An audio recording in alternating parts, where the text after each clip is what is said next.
Alam ho ninyo, medyo kaproblema ko sa pagpili ng topic ngayong umagang ito, kung ano ang appropriate na message. Tapos na yung Pasko, pero hindi pa pumapasok yung bagong taon. Hindi naman ako pwedeng magpasko ulit. Ayoko namang mag-message ng bagong taon ay sa darating pang linggo yon at meron talaga akong iniisip na message para po doon. Kaya sasamantalihin ko po itong pagkakataong ito to talk about God's grace and money.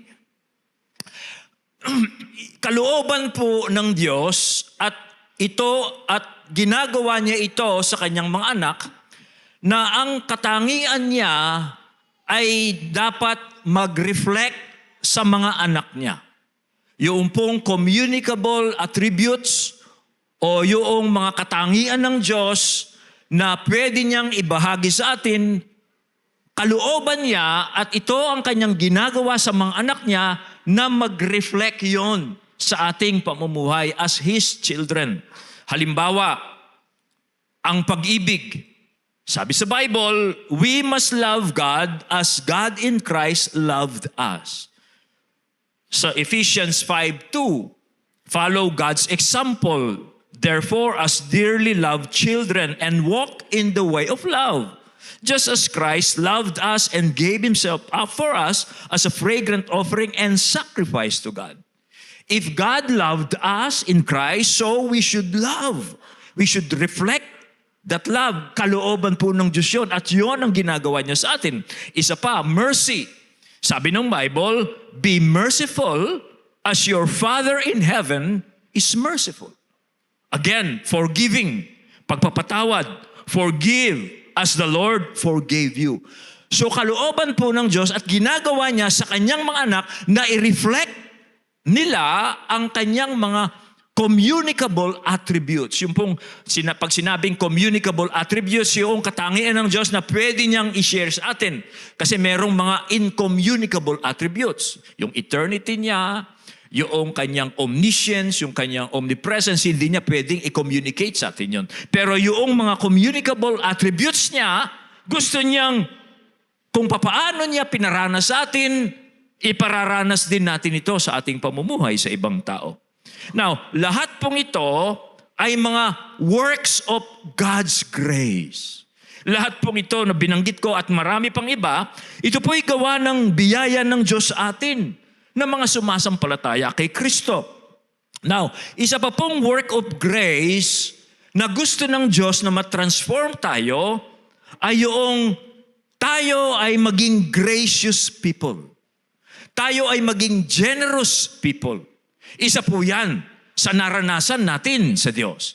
God has been gracious to us by giving us eternal life, salvation, forgiveness in Christ. So God wants us to reflect the same graciousness and generosity. Now, particularly po, ang gusto kong pag-usapan natin ngayon ay tungkol po sa pananaw natin at paggamit natin sa ating mga pera. Pera, pera, pera. Mabuti pa ang pera may tao, ang tao maraming pera na ngayon. Okay? So we want to talk about that. Now, paano po ginagawa ng Diyos yun? Na tayo ay gawin niyang maging generous and gracious. Dito po sa talatang binasa natin, makita natin, ang mga early Christians po ay they were visibly different, okay, towards their attitude and use of their money.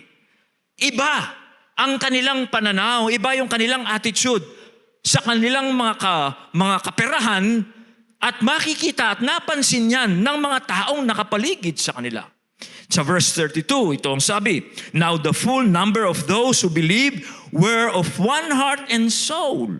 And no one said that that any of the things that belonged to him was his own. But they had everything in common. Ganon ang pananaw nila sa kanilang mga ari-arian. Hindi raw nila iniisip na yung mga ari-arian nila ay kanila lamang. Iba yung pananaw nila. Okay? Yun po ang pananaw ng mga unbelieving world. Okay? Na yun ang mga Christians. Iba sila.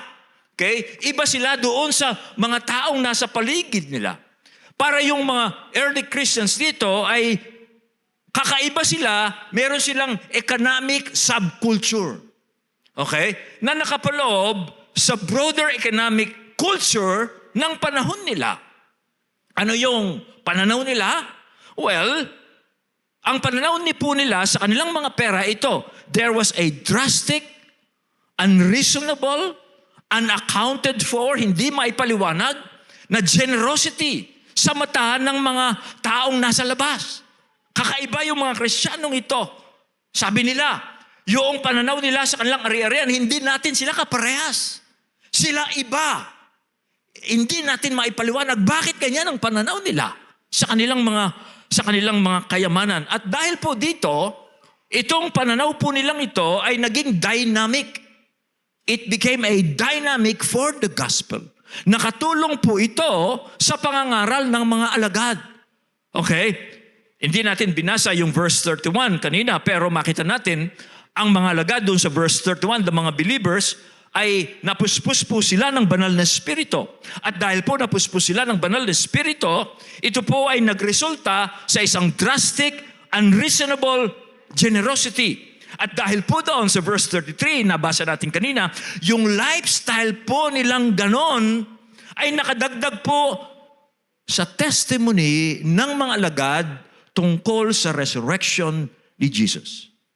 Napansin nila, nakakaiba itong mga Kristiyanong ito at nakadagdag po iyon sa pangangaral po ng mga alagad regarding the resurrection of Jesus.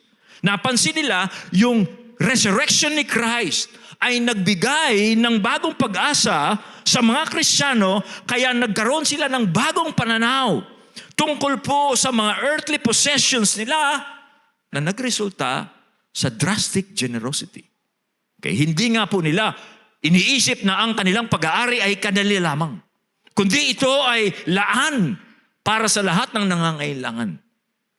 Kanya po, yun din ang makikita natin, same dynamic. No? Sa verse 44, 45 ng chapter 2, ito yung mababasa natin, same dynamic.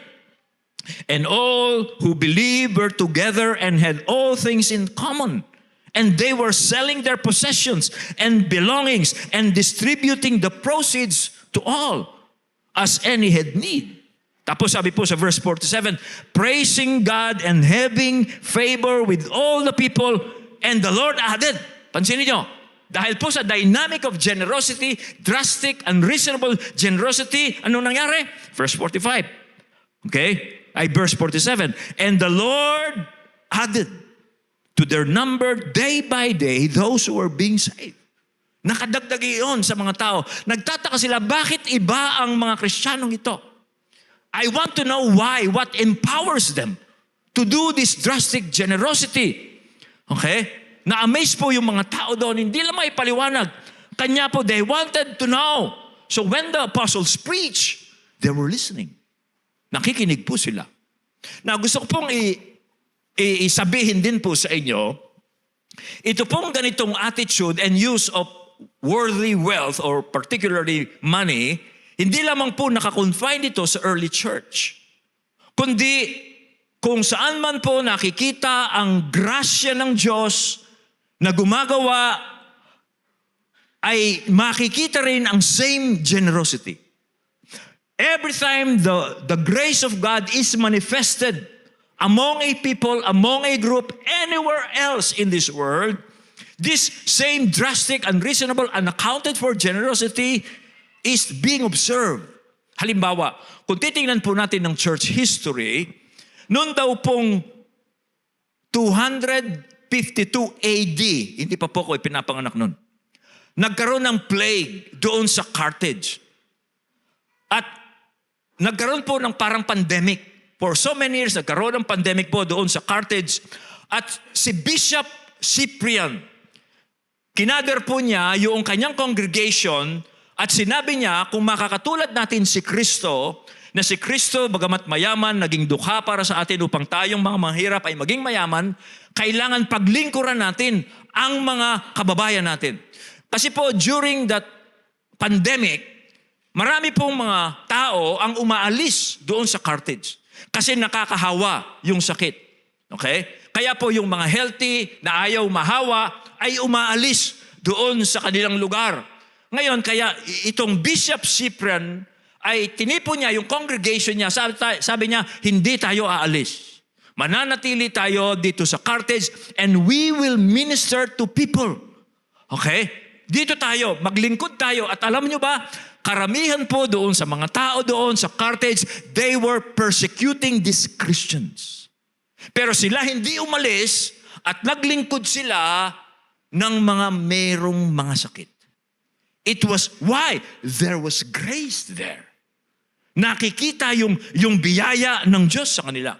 Sa history din po, sa church history, si Emperor Julian, ito po ay nephew ni Constantine. Alam niyo si Constantine? Ito yung emperor na inadapt yung Christianity sa buong Roman Empire. Na sinabi niya, ngayon ang official religion ng Roman Empire is Christianity. Matapos pong i-persecute ang mga Christians. So itong after Constantine, itong pamangkin niyang, si Julian, gusto niyang ibalik ang paganism doon sa Roman Empire. At gusto niyang eradicate ang Christianity pero hindi siya nagtatagumpay. Alam niyo kung bakit? Sinulatan po niya ang kanyang kaibigan at ito ang sinabi ni Julian sa kanyang kaibigan. Sabi niya, their success lies in their charity, taking care not only of their own poor but ours as well. Kaya sila successful, sabi ni Julian, kasi sila'y nagmamalasakit hindi lamang sa mga poor sa kanila, mga nangangailangan sa kanila, kundi maging sa iba rin. There was grace there. There was the grace of God working. And every time and anywhere, the grace of God is in among people, wherever it is, there is generosity. Meron pong generosity. Okay? Why? Well, that's the answer. The radical generosity is attributed to the experience of God's grace. Sa church din natin, nung pandemic, ito yung nangyari. Bakit nagawa natin ito for 14 million na walang pandemic, walang ano? Why? There was grace in this church. Kaya po lumalabas ang generosity. At yan po ang hindi maipaliwanag ng mga taong hindi nakakaranas ng grace. Okay? Now, bakit po? Kasi ang Christianity po, compared to any other religion, is a religion of grace. Okay? Only Christianity is a religion of grace. All the other religion, their salvation is based on moral effort. It is based on summing up your courage, trying to be better than other people. All the other religions are in self-effort. But only Christianity is the religion of grace. Kanya po ang topic natin ngayong umagang ito, haba ng introduction ko, pero kailangan pong sabihin yan, how does grace transform believers' attitude and use of their wealth? Okay? Tatlo pong bagay na nire-revolutionize ng grace ng Diyos ang buhay ng isang nakaranas ng grace. Una, yung kanyang attitude and use of his money. Pangalawa, yung pong procedure niya in giving. And then pangatlo po, nire-revolutionize po nito ang benefits sa kanyang pagkakaloob. Una, tingnan natin. Grace revolutionizes your attitude and use of money. Yan po ang unang ginagawa ng grace. Pag po ang isang tao, naranasan niya ang biyaya ng Diyos kay Kristo. Nalaman niya ang tunay na mensahe ng Ebanghelyo kay Kristo. Tinanggap niya ito at naranasan niya, tiyak pong magbabago ang kanyang attitude at ang kanyang paggamit ng kanyang pera. Tingnan po ninyo ang nangyari sa early church. Anong nangyari? Sabi po, no one said that any of the things that belonged to him was his own. Okay?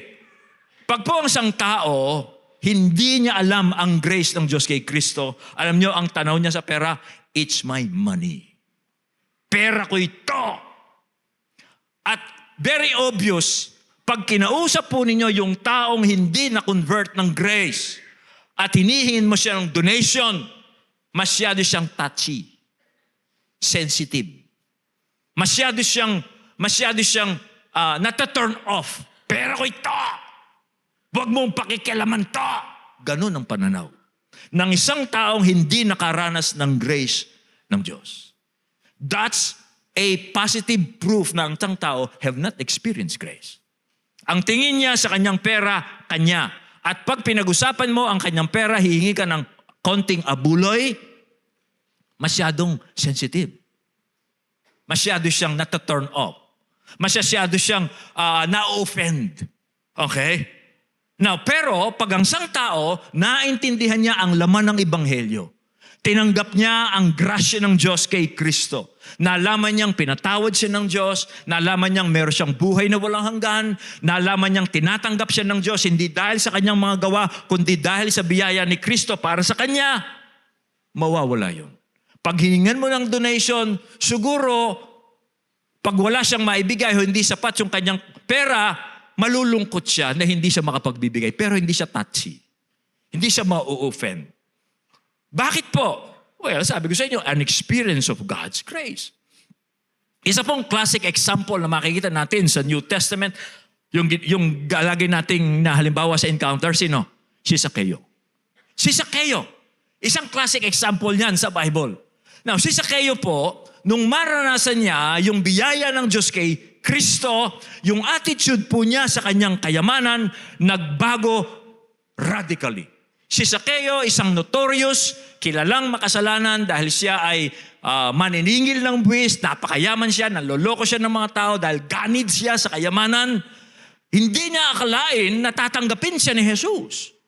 Na nung gusto niyang makita si Jesus, dahil siguro hindi siya satisfied sa kanyang kayamanan, ang Panginoon mismo ang nagpresentang pupunta siya sa bahay ni Zacchaeus. Hindi akalain ni Zacchaeus na sa kabila ng kanyang pagiging makasalanan, manunuluyan si Jesus sa kanyang bahay.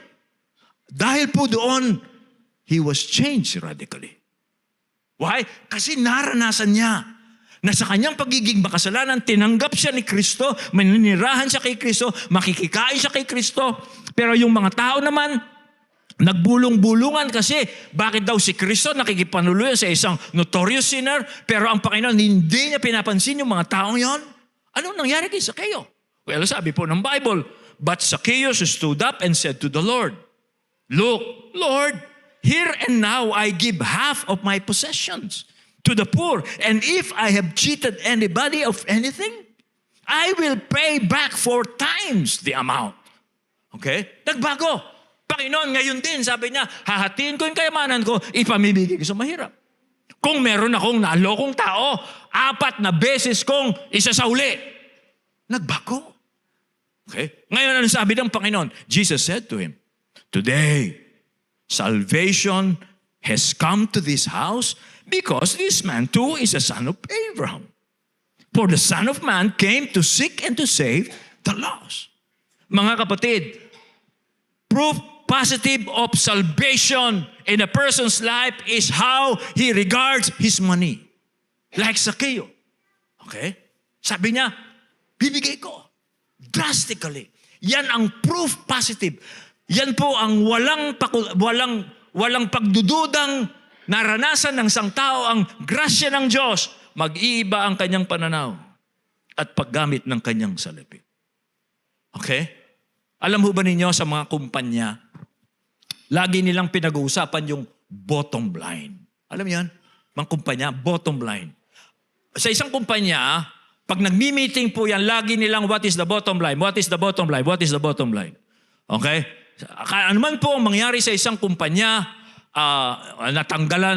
natanggal yung pinakamagaling nilang empleyado o pumasok yung magaling na empleyado sa kanila o kaya nasunugan sila ng pabrika kung ano-ano pa man. Lagi nilang tatry. Pero sa kabila ng nangyari niyan, what is the bottom line? Kumita ba tayo? It's always the money. Di ba? nasunugan sila, nawalan sila ng magaling na empleyado o namatay yung manager nila. Hindi yan pinag-uusapan. Ang laging pinag-uusapan, the bottom line. The bottom line is, kumita ba tayo? What is the bottom line? Pera, pera, pera. Yan ang laging pinag-uusapan. At alam ba ninyo mga kapatid, ganyan din ang sabi ng Bible. Yan din po ang pinapakita ng Bible sa atin. The bottom line in every Christian's life is money. How you use your money. What is your attitude about money? Okay? Kahit na sabihin mong, mahal ko ang Diyos.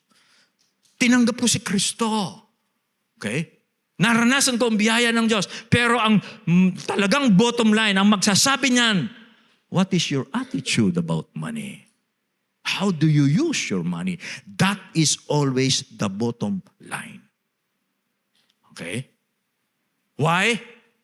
Kasi po, pag naintindihan ninyo, pag naintindihan natin, tayong mga nakaranas ng grasya ng Diyos kay Kristo, pag naintindihan po natin na ang kayamanan natin kay Kristo ngayon, at ikinumpara natin ito sa anumang tinatangkilik natin ngayon, gaano man po tayo kayamanan, kayaman makikita natin, it's not worth comparing. It's not worth comparing. Kaya po ang hawak mo sa pera, hindi na masyadong pawis na yung piso. Ay, di mabig. No? Luluwang. Kasi compared to what you have in Christ, what you have on earth is worth nothing. Okay? Doon po sa Luke chapter 12, verse 39, 29 to 34, doon po sa mga sinabi ni Jesus doon, kinumpare po niya at ikinontrast niya yung mga unbelievers na hindi po nila alam ang biyaya ng Diyos o yung pagpasok sa kaharian ng Diyos. Ikinumpare po ni Jesus yung mga unbelievers na hindi nila alam kung paano sila papasok sa kaharian ng Diyos doon sa mga nakakaalam kung paano makakapasok sa kaharian ng Diyos. Ito po ang sabi ni Jesus, sabi niya sa kanyang mga alagad, do not set your heart on what you will eat or drink. Do not worry about it. For the pagan world runs after all such things, and your Father knows that you need them. But seek His kingdom, and these things will be given to you as well.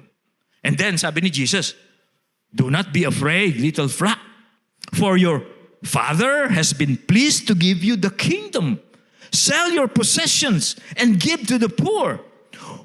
Provide purses for yourselves that will not wear out, a treasure in heaven that will never fail, where no thief comes near and moth destroys. For where your treasure is, there your heart will be also. Now, ano sabi ni Jesus? Sabi niya, doon sa mga hindi nila alam ang gracious gift ng Diyos na binibigay niya itong kingdom niya, they will seek after material things. They will worry about material things. Why?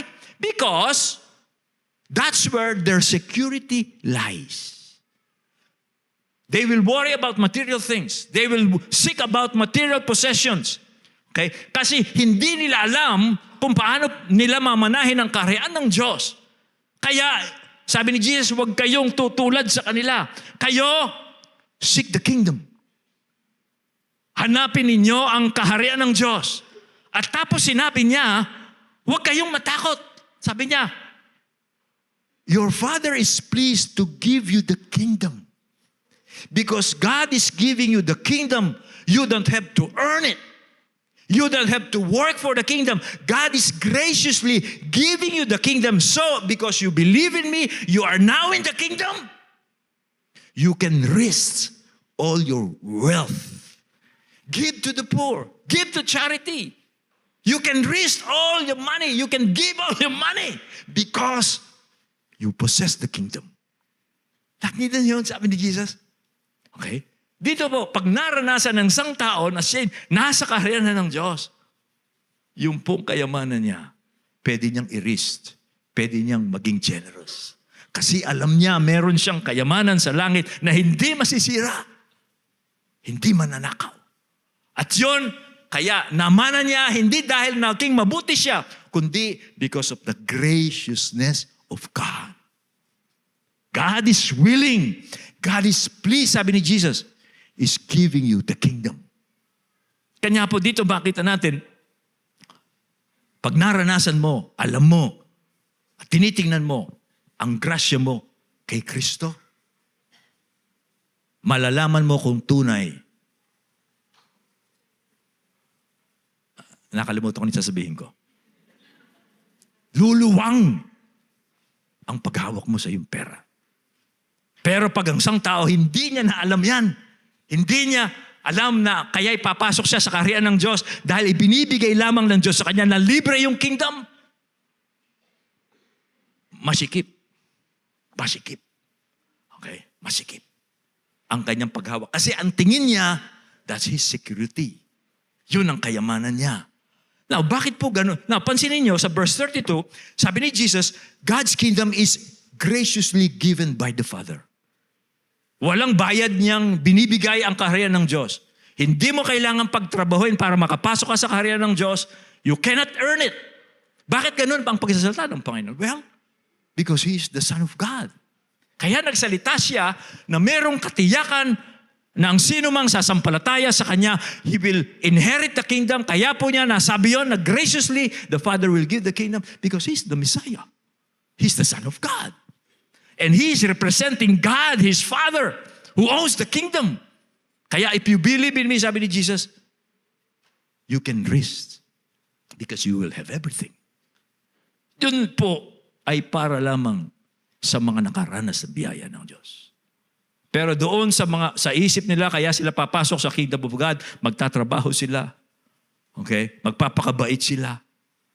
At baka sakaling pag namatay sila, pupunta sila sa langit, they will never be generous.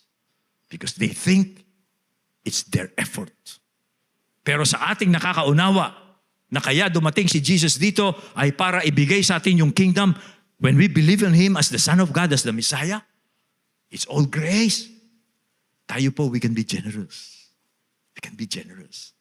Okay? It's all grace. And it's all grace because pinapakita sa atin ng Panginoon na we will not lose it. Hindi na mawawala sa atin kasi binigay yan sa atin ng Diyos eh. Habang meron tayong faith kay Jesus, it is ours. And we will never lose the kingdom. We will never lose God's inheritance for us. Because it is by grace, it is not by works. Wala kang gagawin dito sa mundong ito na madidisqualify ka sa kingdom of God. Because it is by grace, it is by faith in Christ. Okay, you can be generous. Kanya po mga kapatid, as you are understanding this, habang naintindihan po ninyo ang mga bagay-bagay na ito, luluwang ang iyong paghawak sa iyong pera.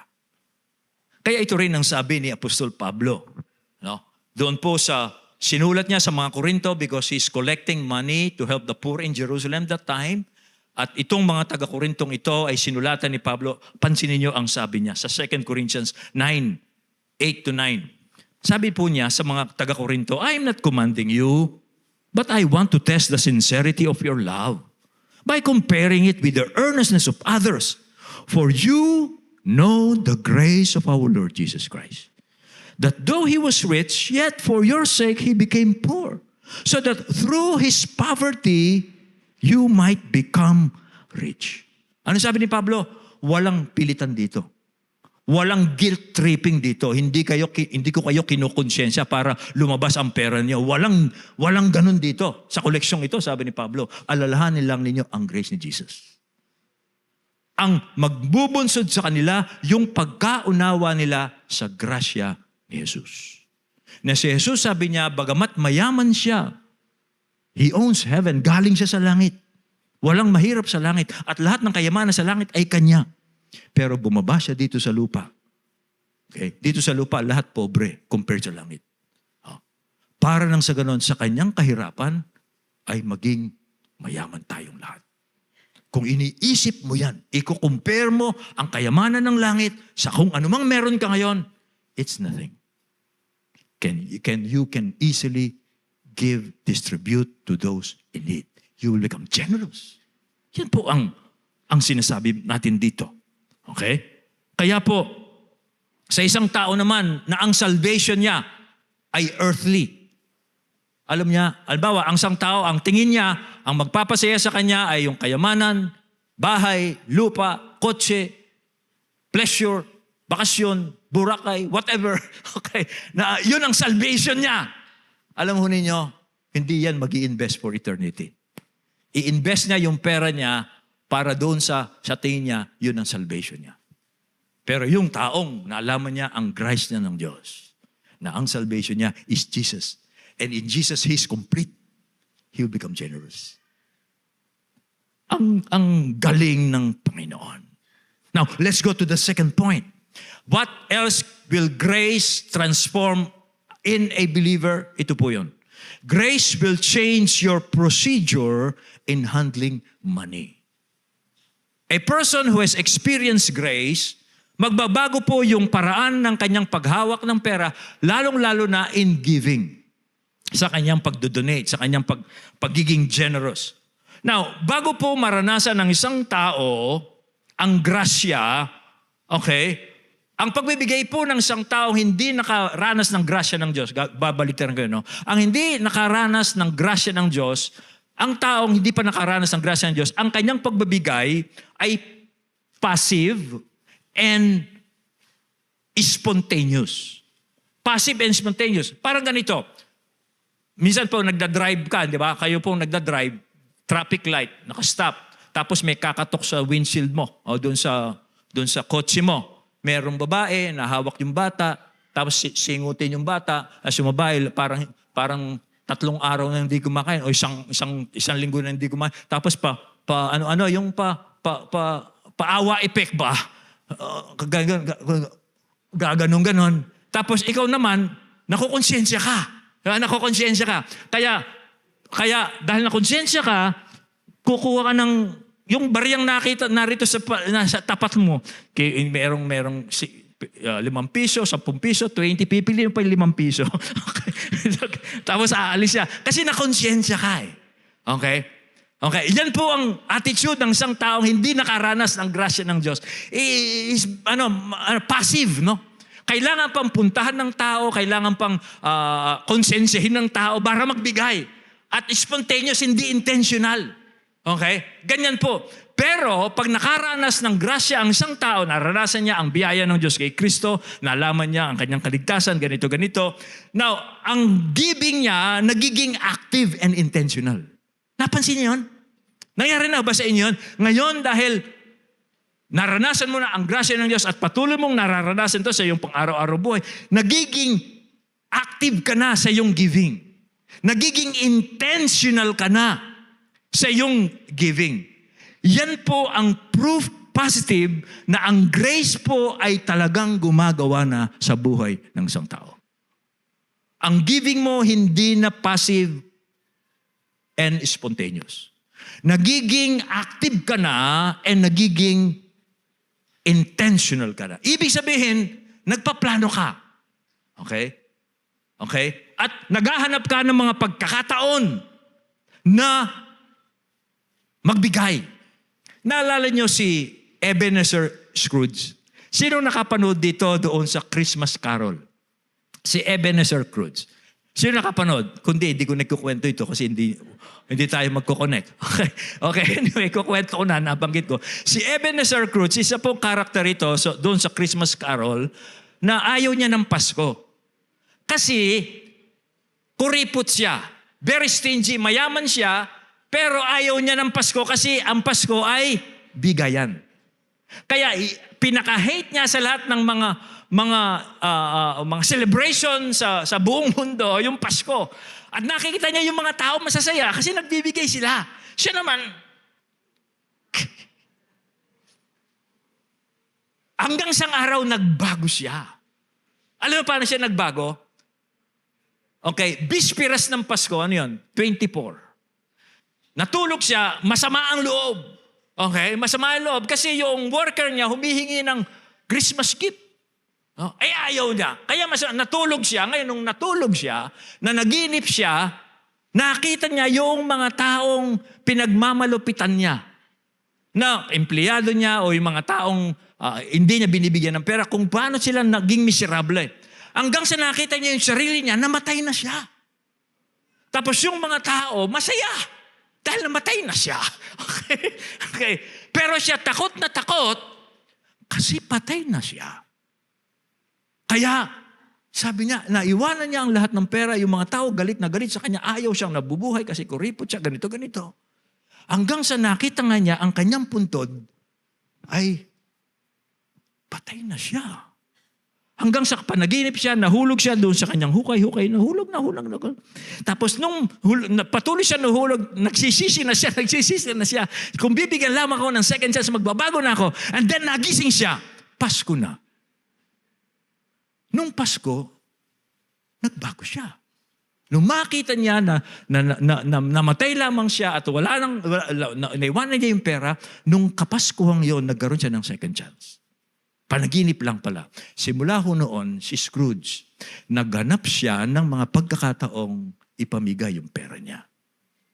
Okay? At kung paano siya nag-i-scheme ng kanyang kasamaan, di ba? Kung paano siya kikita gano'n. Yung kasamaan, nag-iisip kung paano kikita. Iba na ngayon. Gumaganon siya, sinong mabibigyan ko? Sinong bibless ko? Nagbago siya. Why? Second chance. Now, tayo po, hindi lang second chance. Tayo, grasya talaga ng Diyos. Hindi panaginip. Ito'y totoo. Alam mo na talagang ang grasya ng Diyos, na intindihan mo, nararanasan mo, wow. You will become active and intentional. Ganyan po yan. Now, to become active and intentional, kailangan mag-decide tayo, how much could we give? Hindi tayo kailangan persahin pa, persahan, guilt-tripping para magbigay. No. Para po maging intentional tayo, active tayo, we have to decide. At dyan po pumapasok ang salita ng Diyos to give us guidance. Ang Bible po ay binigay para bigyan tayo ng guidance. Napansin niyo si Zaccheo, yung kanyang giving measured at saka po it is computed and calculated. Napansin niyo yan, si Zaccheo, 50%. Okay? At kung meron akong, kinabahan yung iba, 50%, Pastor, laki niyan. Okay. Okay. At saka sabi, kung meron akong naloko, fourfold. Isasoli ko, fourfold.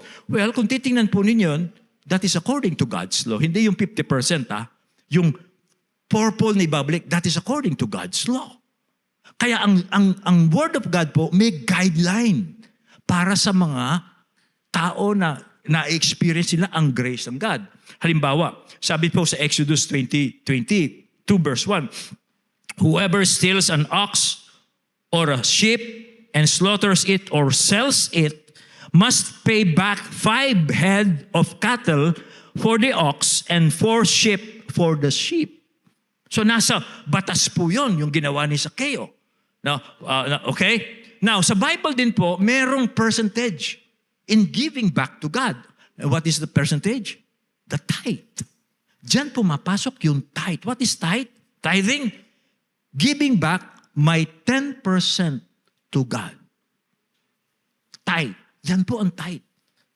Yan po ang makita nating percentage na ginaguide tayo ng Diyos how to give back to Him. 10%, that is a tithe. Okay? Now, dito po sa Bible po, tinuturo sa atin na yung tithe is the Lord's. It is not the person who have it. Okay? It is the Lord. Kaya po designated dyan to the Lord. Now, I said, this is a guideline. Of course, we are not under law. But this is the minimum na makikita natin sineset ng Word of God for us to be intentional and active. The tithe, the 10%. Tingnan po natin itong verse na ito. Leviticus 27 verse 30.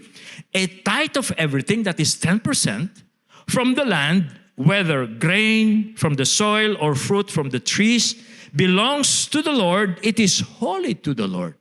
Of course, yung pong mga sinusulatan dito are farmers. At saka po, they are livestock breeders. Kanya po ganyan ang sabi diyan. Kaya a tithe of everything, sabi niya, is to the Lord. It is holy to the Lord. Now, ang tithe po sa Old Testament is given to support God's work and to support the ministers of God's work. And some of the tithe is given to the poor when it is needed. Para saan ang tithe? To support God's work and to support His workers. Kaya nga po sa Malachi 3:10, sabi ng Panginoon, bring the whole tithe into the storehouse that there may be food in my house. Yan po. Now, maaari kayong mag-object.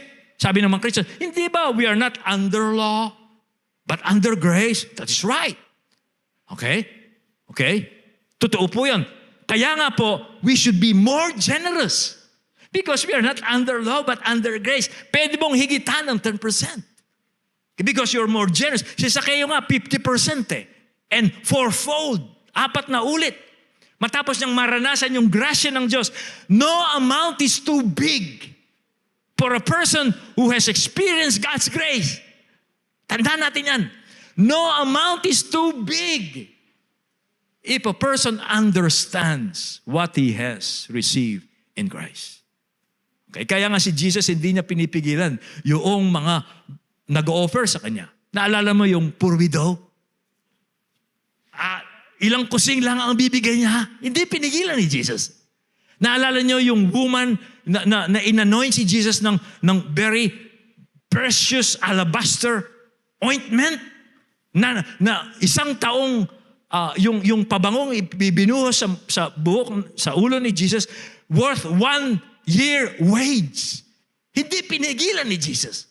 Kasi no amount is too big to give back to God, to give to charity, to be generous when you experience God's grace. No amount is too big. Now, there are some issues. Pastor, ako po magta-tithe. Ano po ba? Gross or net? Ano ba yung gross? Gross po or net? Kasi kakaltasan pa ako ng pag-ibig, kakaltasan pa ako ng tax. Huwag ka masyadong legalistic. Bahala ka na doon. Okay? Ha? Okay? O kaya, Pastor, ano po? Magta-tithe ako. Before the budget ba o after the budget? Ha? Babudget muna. Ay, Lord, sorry po. Wala nang natira. Okay? Ito na lang po ang tithe. Okay. Now, sa Bible po makita natin, tithe is the first fruit. Tithe is the first fruit. Ito ang unang bunga na ibibigay sa Panginoon. So, on top of everything, ang Lord ang una. Hindi siya hinuhuli. Okay? Hindi yung budget. Yung lifestyle mo, binadget mo. Hindi mo binadget si Lord. Okay. Now, that is wrong. You have to be, the tithe is the first fruit given back to God. Okay? Tapos yung iba naman, yung issue nila, hindi ko kaya ang 10%. Well, that is the goal. Pero you can start at 5%. Pwede ka mag-start. Ang point po dito is this. You become active and intentional. Okay? And then, start ka sa 5%, then work it up hanggang maging 10%. Isang araw po, my darling, my wife, was listening to a sermon. And then, sabi niya sa akin, Jim, simula sa araw na ito, hindi na 10%. 12% na. Tapos tinaasan pa niya, 15% na. Amen. Sabi ko, amen. Sa mga loob ko, amen. Matagal na tayo sa 10%. The Lord has blessed us. Taasan na natin. I said, amen. You have to be active. You have to be intentional. And the Word of God is a guideline. Sa Proverbs 3, 9, and 10, ito pong sabi, honor the Lord with your wealth, with the first fruits of all your crops. Then your barns will be filled to overflowing, and your vats will brim over with new wine. Pag ino-honor daw po natin ang Diyos sa ating mga wealth, saan? First fruits, siya ang una. Ano ang pangako? The barns, our storehouses will be filled to overflowing. Your vats will brim over with new wine. Again, sa Luke 12:15, ito po ang sabi ni Jesus. Watch out, be on your guard against all kinds of greed.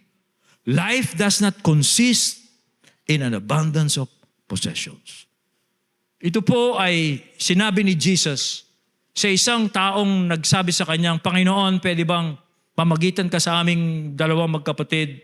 Yung kuya ko ay sinaswapang niya yung mamanahin namin. Ayaw niya akong hatian o nagkakaunsihan dito. Ano mo sabi ni Jesus? Watch out.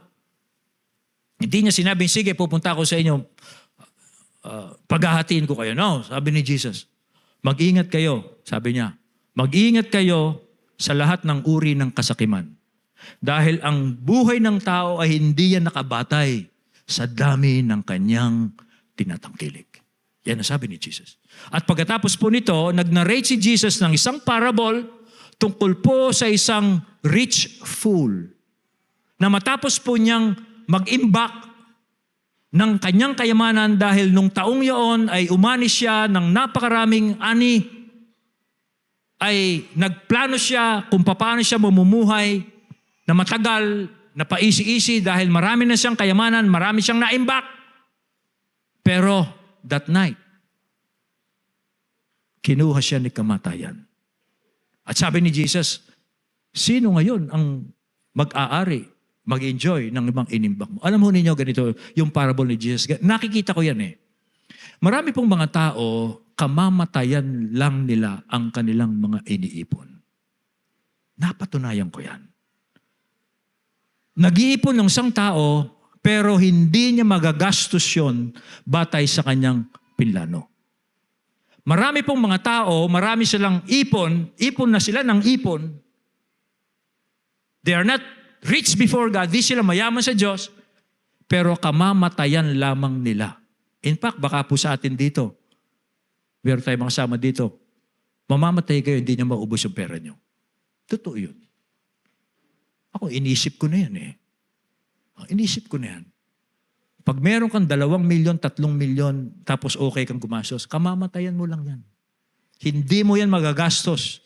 Nag-imbak ka, nag-iipon ka, kamamatayan mo lang yan. Yung pandemic, hindi ako nananakot, sinasabi ko yung katotohanan. Pandemic, tingnan nyo. Ilan po yung kilala niyong mayayamang namatay? Meron ba nakapigil doon? Wala.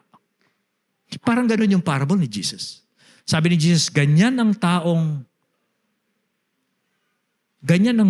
sabi ni Jesus, ganyan ang taong nag-iimbak ng kayamanan para sa kanyang sarili, pero pulubi naman sa harapan ng Diyos. Okay? And then so, that is the second point. And then the last one. Ano po ang babaguhin ng grace sa isang nakaranas nito? Grace changes the benefits of giving. Marami po tulad sinabi ko sa inyo, nagbibigay lamang sila para mawala ang guilt. Kasi may guilt tripping. Kaya magbibigay yan. Para lang hindi sila guilty. Okay? Oh, di ako guilty. Pastor, di ako guilty dyan. Parang gano'n. Pero alam mo ninyo, dito sa verse na binasa natin sa Acts 4, sabi po dyan, and great grace was upon them all. Great grace was upon them all. Okay? Paano po binabago ng grace yung benefits sa giving? Well, kung titingnan po ninyo, ang taong talagang nakaranas ng grasya ng Diyos, pag nabago po ang kanyang pananaw sa pagbibigay, meron siyang intentional siya at active siya sa kanyang pagbibigay, grace benefits the giver and others. Grace givers benefits themselves and others. Una, yung others. Paano po na benefit yung ibang tao? Sa Luke 16 verse 9, another parable of Jesus, ito ang sabi niya. Matapos niyang ikwento yung parable about the unjust steward, ito ang sabi ni Jesus. I tell you, use worldly wealth to gain friends for yourselves so that when it is gone, you will be welcomed into eternal dwellings. Ito po ay conclusion ni Jesus sa kanyang parable, doon po tungkol sa isang unjust steward na tatanggalin na sa kanya ang pagiging manager, kaya ano ang ginawa niya? Yung pinatawag niya yung mga may utang sa kanyang Panginoon at sinabi niya, okay, magkano ang utang mo sa Panginoon ko? Okay, 80, ganun gito. O gawin mo lang 40. Yan. Ikaw, 50 po. O gawin mo lang 30. Tapos, naisip niya kasi, pag wala na ako sa pagiging manager, itong mga taong tinulungan ko, tatanggapin nila ako. Ano ang punto ng parable? Ito yung sinabi ni Jesus. Okay? Sabi niya, gamitin mo ang iyong worldly wealth to gain friends for yourselves. So that when it is gone, you will be welcome into eternal dwellings. Anong punto ng parable? Sinasabi ni Jesus, lahat tayo manager. Steward lang tayo. Ibig sabihin, pinagkatiwala lang sa atin ngayon, anumang meron tayo. Alam niyo ba yun? Okay, na anumang meron tayo ngayon, kotse, lupa, bahay, bank book, bank account, katiwala, manager, pinagkatiwala lamang sa atin yan. Hindi kayo maniwala. Pag namatay kayo, tingnan, iba na yung pangalan dyan. Ililipat na sa ibang pangalan yan. Sa anak mo, ganito. Wala na sa yan. Katiwala lang tayo.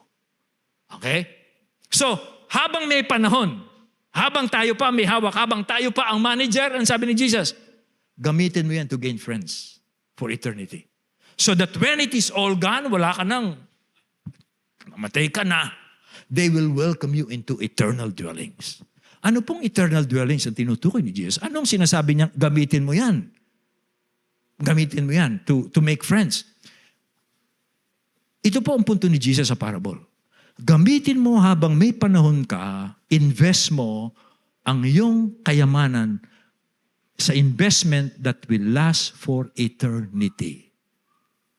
Pwede ba yun? Yes. Okay? Pwede yun. Kung gagamitin mo yan doon sa ministry, doon sa isang gawain na ang purpose ng ministry is to win people for eternity. Okay? Alam mo ninyo, ganito yung mangyayari. After 1,000 years, okay? 1,000 years, nandun na tayo sa kabilang buhay. If you are investing your earthly wealth for eternal investment, ganito po mangyayari. Meron pong lalapit na mga tao sa iyo. After 1,000 years, ando ka na sa afterlife. Hindi mo ko kilala. Hindi kita kilala. Pero dahil sa iyo, narito ko. Nagising ako sa grasya ng Diyos. Natanggap ko ang biyaya ng Diyos kay Kristo. Dahil nag-invest ka. Yung pera mo, nag-donate ka sa isang gawaing gospel ministry. Kaya narito ako. Salamat ha. Pwede po yun. Na may mga tao sa langit, sa kabilang buhay, magtataka, hindi mo kilala. Hindi mo sila, hindi kanila, first time. Dahil alam nila na nag-invest ka for their lives. Magpapasalamat sila sa iyo. Yung investment mo is for eternity. Yan ang point ni Jesus sa parable. Habang may panahon ka, yan po ang sabi niya. No? Alam niyo kung bakit ko ine-emphasize po ito? Alam niyo kung bakit? Lahat po kasi ng advertisement, mga SM, mga FB, lahat ng advertisement, pansinin niyo, gusto nilang mag-invest ka sa kanila. Shampoo, bagong buhok, bagong mata, bagong pilik mata. Gusto. Nakikita ko lang kasi iba sa inyo. Gaganda nyo sila. Gusto nila mag-invest ka sa kanila. Gusto nilang makuha ang iyong pera. Pag yung mga bagay niyan, wala namang masama magpaganda ng buhok. No? Wala namang masama na gusto kang papuntahin sa Boracay. Wala namang masama doon sa inumin mo itong tsaang ito at mag-i-slim ka. Okay? Wala namang masama dyan no? Pero ganito, mag-invest ka dyan, pero wag mong kalimutan. Mag-invest ka that will last for eternity. Yan ang sabi ni Jesus. Okay? Yan po. Okay? Kasi pag, okay, nawala na yung puting buhok mo. Okay, gumanda ka na, gumanda yung kutis mo, mamamatay ka rin. Okay? O kaya, nainom mo yung pinakamasarap na kape. Okay, pagkatapos mong umihi, wala na yun. Okay? Tapos na. Pero pag nag-invest ka for eternity, yung investment mo, sasalubungin ka when you die. Alam mo ninyo, minsan ako tumatanggap ako ng mga investment suggestions. Sabi niya, ang central bank ngayon nagbibigay ng ganito, 6% interest, ganito, mag-invest ka ng 100,000, ganito. Alam mo, hanggang 5 years lang. Hanggang 10 years lang yung investment. Tapos, wala na. Meron palang investment that will last for eternity. Meron. If you will use your money sa Jesus' work, sa gawain po ng Panginoon, okay? Sa gawain po ng Diyos. Para sa mga taong pupunta doon. Yan po ang benefit for others. Sa iyo naman, anong benefit nito sa iyo? Okay, dalawang dahilan daw po kung bakit ang isang tao hindi siya magiging generous. Una, dahil kulang siya. Sasabihin niya, I don't have much to spare. That's the first reason. Pangalawang dahilan, ito naman kabaligtaran, they have so much. Okay. Yung isa, slave siya ng kanyang worry. Slave siya ng kanyang insecurities. Wala siya, hindi sapat Kaya slave siya ng kanyang wants, needs. Yung isa naman, slave siya ng kanyang lifestyle. He have so many, pero hindi niya ayaw niyang baguhin yung lifestyle niya, kaya he will not be generous. Okay? Pero, pag ang grasya po ng Diyos, sumapuso sa taong ganito, that will change. Kahit na mahirap ka, you will become generous. Kahit na mayaman ka, you will change your lifestyle. Because God has touched you. Now, doon po sa mga, gusto ko lang papag-isipan yung mga nagsasabing, mahirap lang ako, hindi ko kayang magbigay intentionally and actively. Well, I want to quote to you, Romans 8:32, ito sabi ni Jesus. Bakit ka ma-slave sa iyong worry? Hindi ka ba nagtitiwala sa Diyos? Na kaya niyang ibigay ang pangangailangan mo if you want to give? Kahit na mahirap ka? Sa Romans 8:32 po ito sabi, He who did not spare His own Son, but gave Him up for us all, how will He not also, along with Him, graciously give us all things? Sabi po ni Jesus. Okay? Yun po ang sabi niya. Kung ibinigay na ng Diyos ang kanyang bugtong na anak, meron pa ba siyang ipagkakait sa iyo? If you want to be generous. Okay? Ito naman po ang sabi ni C.S. Lewis. Ito naman doon sa mga, they have so much, pero they cannot let go of their money. Ito sabi ni C.S. Lewis. If you can spend money for holidays, ibig sabihin, for vacations, and you don't have money for charity, you are not a good steward of God's gift to you. Pag meron kang panahon, mamamasyal, mamili, kung ano-ano, pero wala kang pera to give for charity, you are not a good steward. Because you're only sinasarili mo lang yung blessing. Ayun po ang sabi niya. So anong gagawin? Rearrange your lifestyle. Kailangan mong rearrange yung lifestyle. Huwag kang paalipin sa kayamanan. Okay? Isipin mo ang biyaya ng Diyos. Isipin mo yung kaharian ng Diyos nasa iyo na. And then you will become generous.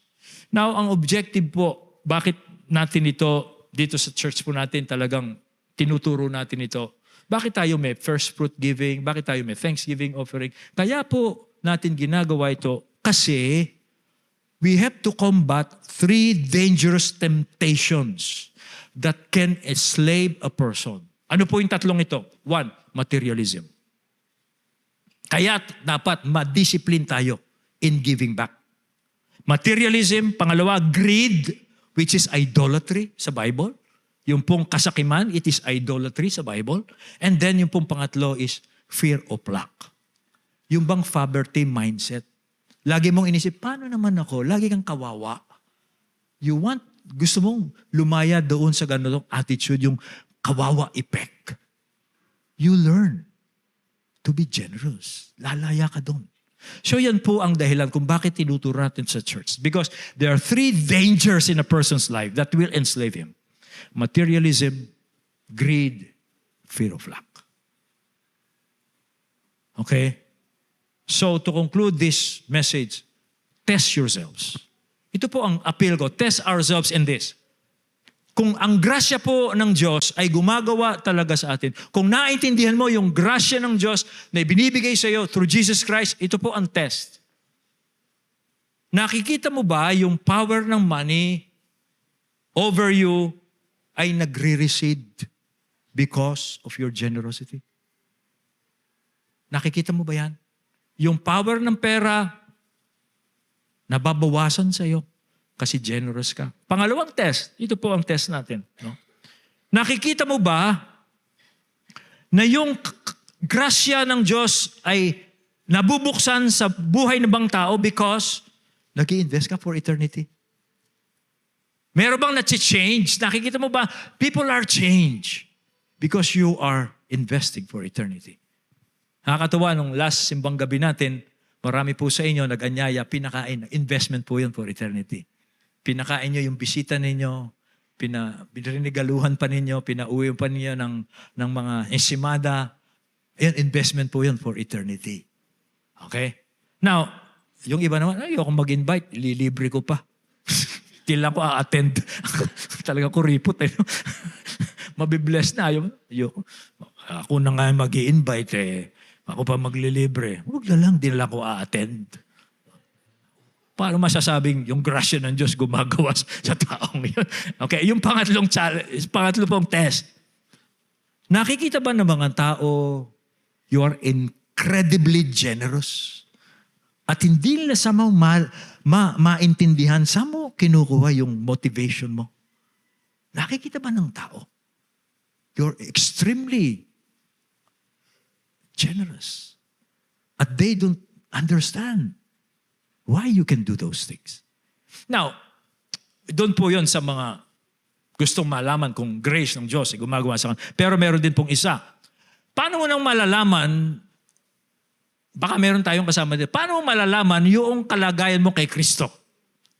Okay. Paano mo malalaman na talaga ikaw ay na kay Kristo na at talagang sumasampalataya ka na kay Kristo? Ito, use the bottom line. Okay? Money. Ito, para matetest mo. Na-open ka ba sa sermon na ito? Na-open ka ba? Pastor, gusto niyang kunin yung pera ko. Sabi ko ba, itong church nito, pera-pera lang eh, no? Na-open ka ba? Kasi kung na-open ka sa ganitong message na nakita natin nasa Bible, maaaring wala ka kay Kristo. Hindi mo pa naranasan ang grasya ni Kristo. Okay? Or, ang tingin mo ba yung 10%? Parang, hirap naman nun. Parang gano'n. No? Parang ridiculous naman yan, 10%. Ganun ba? Ganun ba yung tingin mo? Malaki masyado? No, parang, that's ridiculous. Now, I understand me here. Wala pong condemnation dito. Hindi ko kayo kinukondem. Okay? Gusto ko lamang pong malaman, ipaalam sa inyo kung nasaan kayo kay Kristo. Kasi pag nakilala nyo si Kristo, nalaman nyo ang pagliligtas ng Diyos, hindi ito sa pamamagitan ng inyong gawa, ito ay biyaya ng Diyos na binibigay sa iyo kay Kristo dahil si Kristo ang tagapagligtas, siya ang anak ng Diyos, siya ang nagbayad ng iyong kasalanan at ngayon ang kingdom of God ay ibinibigay lamang sa iyo as a gift. You will become generous. You will not be touchy about money. But if you see this thing offensive, incredible, well, you better check yourself. Wala ka kay Kristo. Kaya kailangan mong malaman na ang langit, ang buhay na walang hanggan, ang pagpapatawad, lahat-lahat na gusto mong puntahan pagkamatay mo, libre lang yan. Binibigay lang sa iya ng libre. Kasi si Kristo ang nagbayad niyan para sa iyo. Check yourself po, mga kapatid. Kasi if you have Jesus, you can say, you have everything if you have Jesus. Let us pray.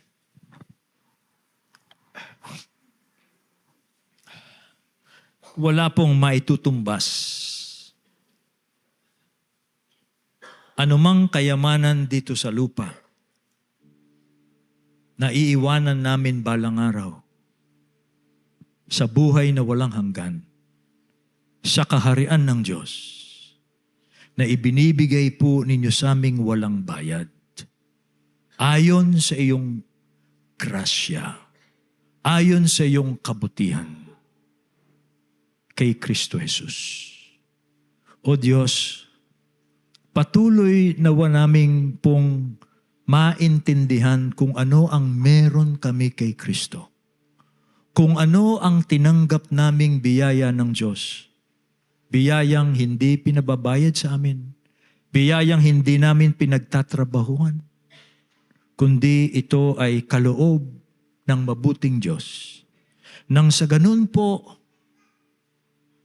we can be a blessing to others. Lalong-lalo na po, meron kaming pagkakataon ngayon na gamitin po ang pansamantalang kayamanan para ma-invest namin sa isang eternal investment. O Diyos, panalangin kong maging maliwanag ang mensaheng ito, maging paliwanag ito sa bawat isang nasa amin ngayon. Ito po ang aming panalangin sa pangalan ni Jesus. Amen.